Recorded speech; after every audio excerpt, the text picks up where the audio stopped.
네, 다음 큐브는요. 무엇을?이라는 키워드를 가지고 왔습니다.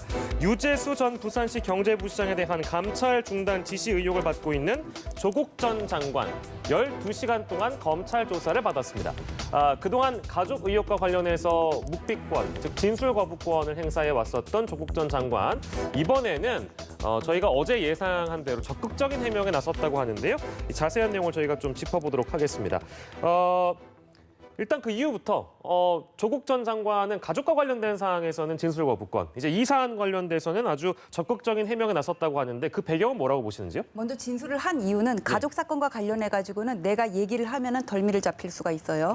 그런데 지금 이 사건과 관련해 가지고는 박형철 비서관이라든지 백원우 비서관 같은 사람들이 조국 장관이 최종적으로 결정을 했다는 점을 얘기를 했고 본인도 국회에서 내가 최종적으로 뭐 어쨌거나 뭐 무마가 됐건 어쨌건 결정은 내가 했다는 점을 인정을 했단 말이에요. 이거는 지금 나한테 다 화살이 돌아오고 있는데 내가 뭔가 해명을 안 하면은 전부 이걸 내가 안고 가야 되는 상황이란 말이에요. 그런 점에서 진술을 거부하지 않을 거란 건 예상을 했고 그 다음에 조국 전 장관이 어떤 얘기를 할지가 궁금했거든요. 저는 이게 해명이 될지 추가 폭로가 될지 궁금했어요. 추가 폭로가 될 수도 있다고 제가 예상을 했던 이유는 왜 이 건과 관련해 가지고 지금 나온 사람이 백원우 비서관이라든지 청경덕 행정관, 김경수 지사 같은 사람인데 청경덕 행정관이나 백원우 비서관은 다 조국 장관보다 아래에 있었던 사람이거든요. 박형철 비서관도 그렇고 최종적인 결정권자는 조국 장관인데 앞서서 우병우 수석이 이석수 특별감찰반한테 전화해가지고 나 왜 감찰에 이렇게 항의하다가 남용을 하고 직권남용으로 구속되는 거를 봤잖아요.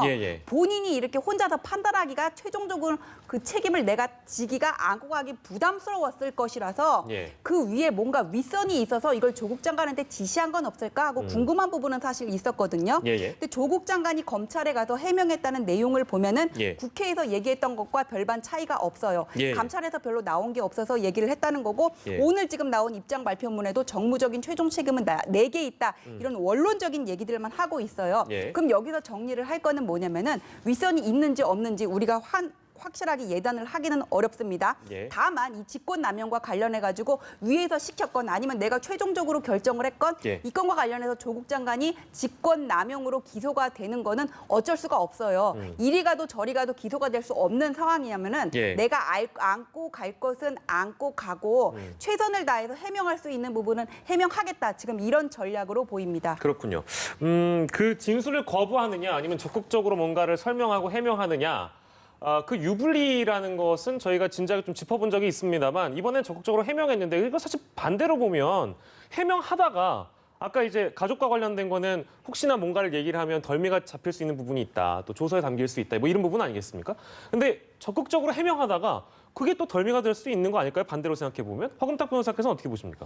이게 이제 수사의 어떤 절차를 좀 이해하시면은 조금 편한데요. 어떤 조사를 하게 되면 이제 꼬리에 꼬리를 무는 형태로 이렇게 추궁을 하거나 질문을 하게 됩니다. 예를 들어서 조국 교수가 앞전 가족 관련되는 일들에 대해서 묵비권을 행사했던 가장 큰 이유는 모두 다 묵비권을 행사하고 있고 한마디 한마디가 말씀하신 것처럼 꼬투리를 잡혀서 추가 조사로 이루어질 수 있는 상황이었는데 이 사건은 이미 뭐 예를 들어서 백원우 그 민정비서관 같은 경우에는 이미 감찰이 종료돼 있는 상태라고 자기가 발뺌을 하고 있는 상황이고요.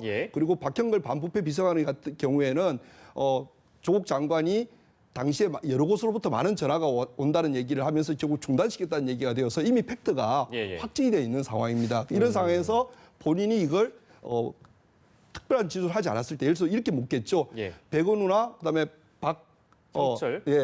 그 박형철 비서관은 이렇게 얘기를 하고 있는데 피의자는 어떤가요? 이렇게 물었을 때 아무 말도 하고 않을 경우에는 적극적 변명을 하지 않음으로써 마치 나중에 조서로 이렇게 읽어보면은 인정한 듯한 상황. 그러니까 입이 열 개라도 할 말이 없어서 말을 못했다는 그런 상황처럼 보이게 되어 있어요. 그러다 보니까 이번에는 그런 부분을 의식해서 이제 적극적으로 해명을 한다든지 더 확대를 방지하기 위해서 정무적인 어떤 책임은 자신에게 있다는 말로 이렇게 아마 대응을 하고 있는 것으로 보여집니다. 아까 이제 이 정무적인 최종 책임은 내게 있다라는 표현에 대해서는 전지현 변호사께서 좀 원론적인 답변으로 피해갔다 이렇게 좀 말씀을 해주셨는데 쟁점들에 대해서 저희가 앞서서 이제 전지현 변호사께서 좀 설명을 해주셔서 이게 결국에는 이제 감찰 무마 의혹인데 이 무마라는 지점에 대해서 저희가 좀 들여다보면 무마라는 근데 말이 성립되려면 이거 어디까지 조국 전 장관이 국회에서 밝힌 내용을 토대로 제가 질문을 드리는 건데, 그러니까 유재수 전 당시 전 시장의 비위가 좀 상당하고 뭔가 근거가 확실했어야지 이게 어떤 무마라는 그게 성립이 된다. 이런 질문도 가능할 것 같은데요. 그렇죠. 이게 무마가 될지 감찰 이게 무마가 될지 중단일지가 일단 관건이고 그 다음에 이제 누가 이거를 무마를 했는지 그거를 찾아봐야 되는 건데 먼저 그러니까 무마가 아니라 이렇게 중단이 되려면은 유재수 씨와 관련해 가지고 당시 민정실에서 감찰을 했다는 거 아니에요? 감찰 결과 나온 이 사람의 비위가 정말 경미하고 조국 장관이 국회에서 얘기를 했던 것처럼 그냥 본인의 사생활이지 이게 정말 형사 입건될 그런 사항이 아니었어야 되거든요. 근데 우리가 지금 언론을 통해서 나오는 그런 팩트를 가지고 얘기하는 수밖에 없는데 나온 거에 의하면은 당시에 그 민정수석실에서는 유재수 씨의 휴대폰을 포렌식까지 했었고 거기에 보면은 뭐 골프채라든지 항공권과 관련해 가지고 땡큐 감사합니다 막 이런 얘기를 했었다는 거 아니에요. 그렇다면은 민정실이 검찰과 같은 압수수색 강제 수사 권한이 없는 기관이라고 하더라도 뭐 계좌 영장이라든지 이런 것까지 뭐 조사를 해가지고는 금액을 특정하지는 않았더라도 이 사람의 비위 사실 자체는 드러났을 거 아닙니까?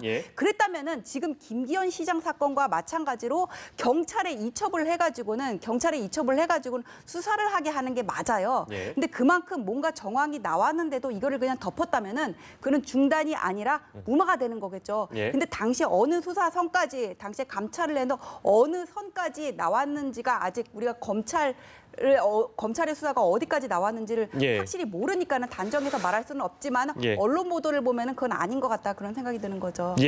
정무적 최종 책임은 나에게 있다. 조국 전 장관의 입장 발표 소식까지 저희가 좀 전달을 해드렸습니다.